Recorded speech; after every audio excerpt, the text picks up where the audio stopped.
What is going on, everyone? Welcome back to the channel and welcome to another review, and this time it's episode 5 of Loki. And before we get into this, always remember spoilers. So this was a good episode. I think it was a good follow-up to the previous episode. I did want a bit more from it, but it did not disappoint me in the way that episode 3 did. Very similar in its structure to episode 3. Basically, technically speaking, there isn't many things really happening in this episode, meaning that there's about maybe like 2 or 3 events really that happen. Most of the time though, it's more character driven. There's a lot of dialogue, there's characters talking. An example, Loki's talking to each other, and we get more into the psyche of Loki. But the reason this episode works versus the episode 3, which was more like this one, it was more talk between Sylvie and Loki and their journey together, getting to know each other. The dialogue and the characters, and there's energy into it. Even though, really, like, if you want to call it an action scene, it's towards the end, there's excitement towards the end. Throughout, there's stuff that you listen to, the details that you listen to, the details that you look at, things that you look at, the characters, everything was done in a way that it was interesting. You never felt bored of it. So that's the reason, even though this episode is very similar to episode 3, this actually works. It's obviously not I wouldn't say a great episode, and it could have done better in the Mobius department. So again, let's start. Mobius gets pruned. I wanted a bit more Loki and Mobius time and them getting their relationship and, you know, the bond that they have made, to see a bit more time to it, you know, given that what they've been through and, you know, from their relationship at the start of the series and compared to, you know, the last episode, Loki had that sadness to him when he saw Mobius got pruned. So there was not much time given to Loki's character and Mobius' characters, and those two characters together in that sense. Obviously, there was a whole lot Loki going on. We'll get to that.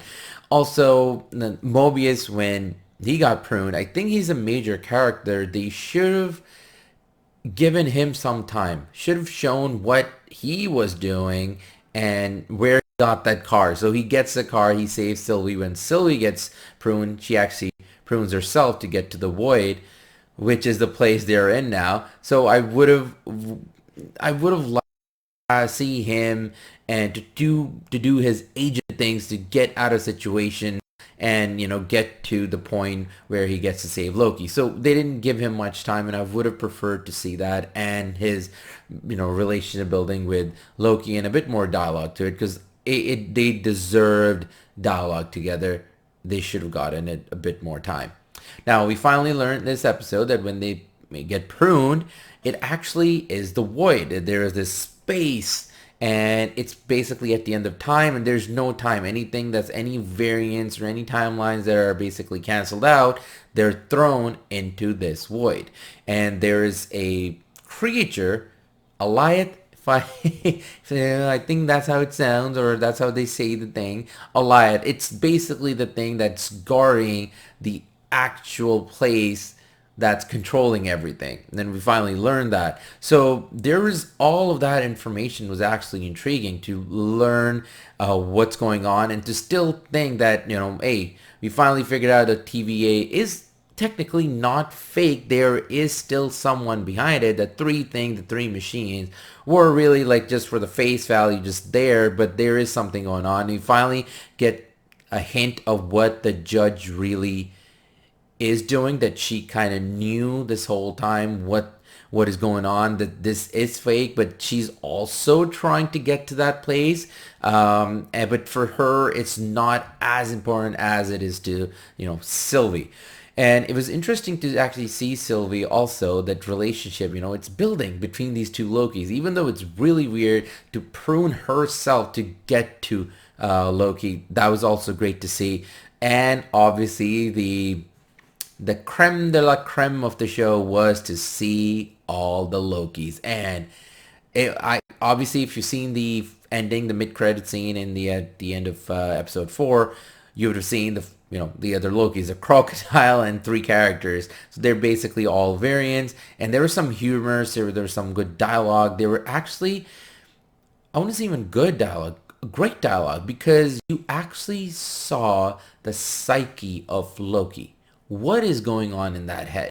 And you saw the different versions of Loki with each their own perspective, and they're still the same Loki, but from their different timelines, and you got to see what they were. You saw greed, you saw sadness, you had like proudness. You had all these elements, and you saw that. And then there's this battle where these bunch of Lokis have a hideout, and one of them actually screws them over, and because he wants to be king, and he calls in all the other Loki variants, and they come in, and there's this battle, and it's hilarious, and you really see all the variants, and like how some of them are like just like crazy, some of them are just like jokey looking, and it was great. It was obviously in a way also done as an Easter egg, but it was great to see the whole psyche and the whole drama in Loki's head, because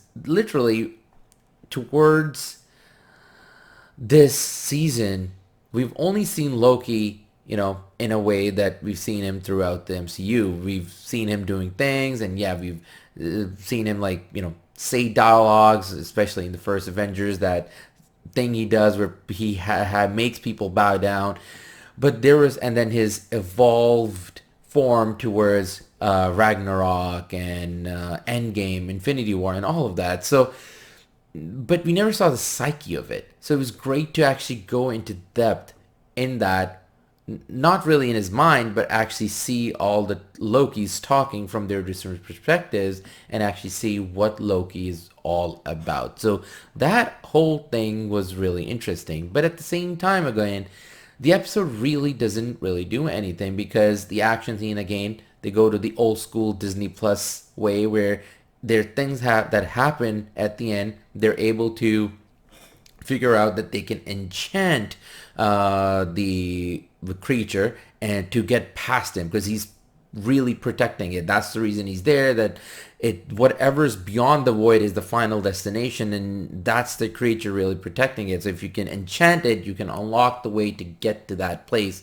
whatever that place may be. And it was great to see the Lokis coming together and actually supporting each other, and there was that build up with Loki and Sylvie, and their relationship is evolving. So it was all great to see them holding hands and them actually figuring out a way to enchant this creature together, because Sylvie alone could not do it. So again, at the end that happens, and then it's like the end. You see that place open up and they're walking towards it. So it's a cliffhanger ending, and obviously in episode 6 it'll all come down. But technically speaking, other than that, it's most of the time they're talking about like 20 or 25 minutes of talk, and then there's another dialogue talk, when Sylvie, and then they're all planning together what to do with this creature.